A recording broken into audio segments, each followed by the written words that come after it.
So you were saying something that's super important. You were saying that you will not say something different to the younger self. Mhm. What did you do? What was your process that has had you so confident when you were in it? Well, no, at that time, everything was the unknown. Right. Tomorrow was always the unknown. I didn't know if I was going to get a subpoena tomorrow or what was going to happen, or if, like I told you earlier, I didn't know if, she was going to try to take the kids just because she was hurt and she was just going to go full throttle with this. I think one of the most important things is an open line of communication, which we had. What I did that was look like? just talking. Talking. I mean, it was mainly me talking because it was my decision. I mean, I do remember back then that she kind of said it did catch her by surprise. So maybe something that I could have done was, but I never wanted to, was just kind of be more open with her. You know, and it's so hard to remember. So far back. But I think just being open with somebody and being honest, I think that's always key. So if I should have probably told her as my frustrations grew, that I wasn't okay with it, that this isn't what I wanted, that we needed to meet in the middle. So I think you get too comfortable after so many years with somebody, and it's the same routine and everything's going the same and everything's going the same, that from her perspective, I think she was just comfortable and she thought, he's not going anywhere. This is has always been me, so why am I going to change?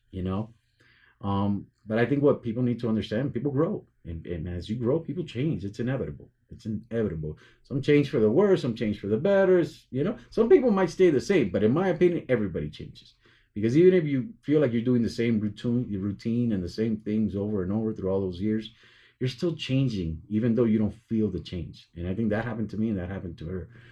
So I think if I was more open with her, saying, hey, why is, and I think what happened with me, the frustration built up so much that a lot of times I would get angry, and it was probably more screaming and just yelling, and we never really get into a fight about it. I think I was expressing my frustration with it, but not probably not the right way. I probably should have been a little more calm and just express, hey, this is how I feel about this, and it's bothering me. How important is it to stay calm? It's super. So it doesn't accomplish anything to yell, because I think at the end of the day, when you're yelling, the other person is just probably fearful, and isn't even listening to what you're saying. They're just probably on guard. What you're saying, it's probably irrelevant at that point. It really doesn't matter because you're just screaming, and then you're saying things that you really don't mean. I think you're just letting loose frustration. So I might felt better at the time, but I'm sure she didn't.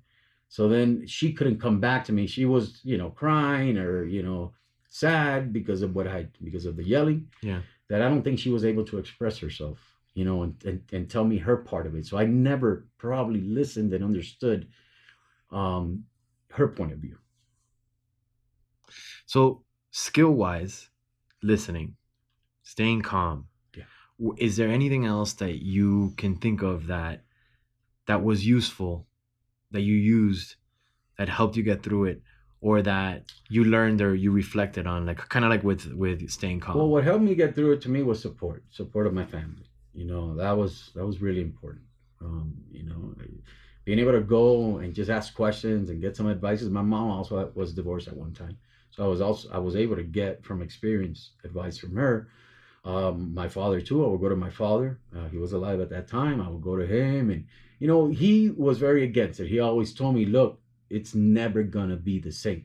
He was absolutely right.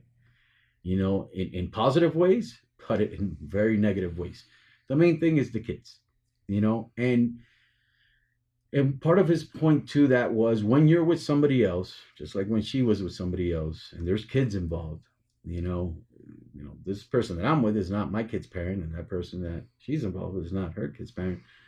But the kids are part of their lives, and but as much as the kids are part of their lives and the other person's lives, you got to understand that it's never going to be their parent. And as much as they want to love them, it will never be their kid, especially if they have kids as well. So you want it to be like, oh, okay, I got my new wife, and now she's kind of that mother figure to my kids while we're here, but you never really see it as a full mother figure because of course, and it's normal, just like I wouldn't be the same father to my wife's kids as her father would have been, you know what I'm saying? It's just a different attachment. So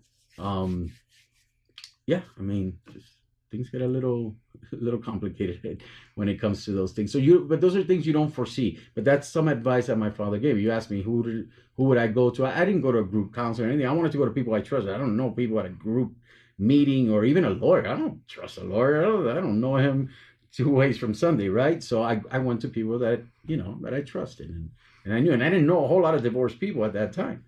It was just my immediate family. So what would you recommend? Would you recommend somebody who's about to enter a divorce to talk to other people that have gone through a divorce, people that haven't gone through a Yeah. divorce? Like how would you say, hey, you know what, You're- this is what worked for me? Yeah. Like you said, like I have You're- my parents. You're not gonna get construction advice from a chef, right? So to go to a friend that's never been divorced or has never been through it, well, all they could do is comfort you, but they can't give you any advice because what do they know? Yeah. Something they watched on TV one day or it's something they heard that another person went through.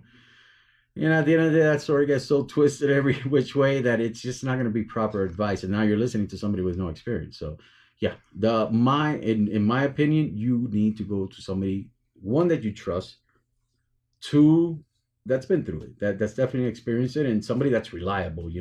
So again, but that I think the trust part comes with the reliability too. So I think that the most important thing for me when I was going through it was having support. You know, I spoke with you briefly, but I did set up initially like a support structure. Mhm. And that for me, I mean that was everything. You know, I had it really is. It really is. it got me through the tough times and all that. Yeah. What can you say about how do you set up those people that you're asking for support? Like how did you, I mean, your mom and your dad, Sure. they're given, you know That what I'm was saying? easy. It They're was every easy. phone Yeah. call they're gonna take, they're gonna Right. be there. Was there anybody outside of them? It's like I said, Peter.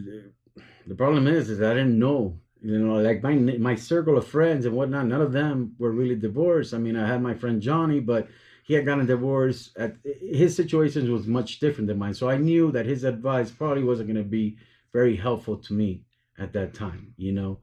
Again, go to him for his support, yes, but for advice, not so much because situations were different. He was much younger than I was. So only one kid involved at that time, so it was just very different, very very different.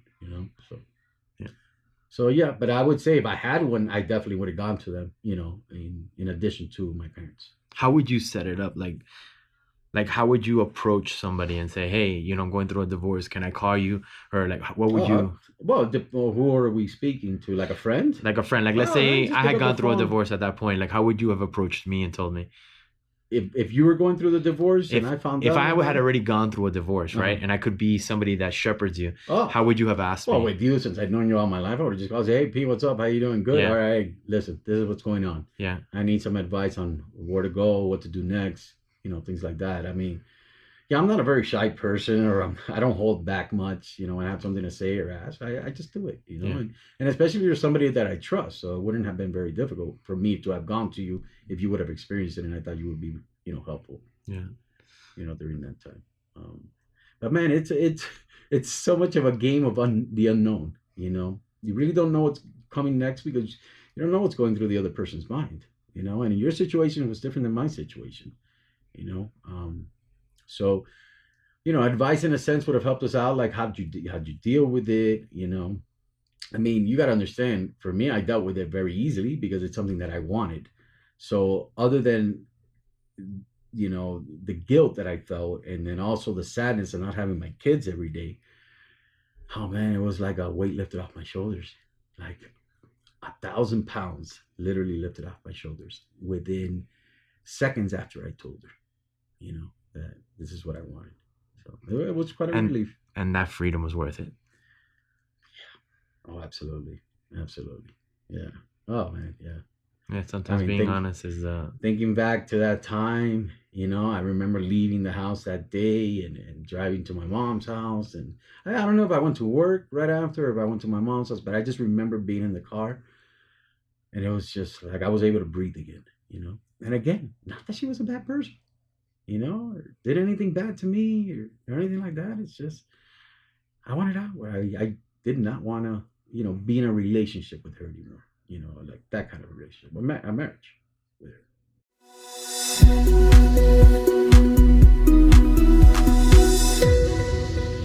Divorce isn't the end, it's your new beginning. Join Divorce the First 6 Months on Patreon for informative episodes, expert advice, and supportive resources. Visit patreon.com/divorce the first 6. Learn what to expect from the divorce process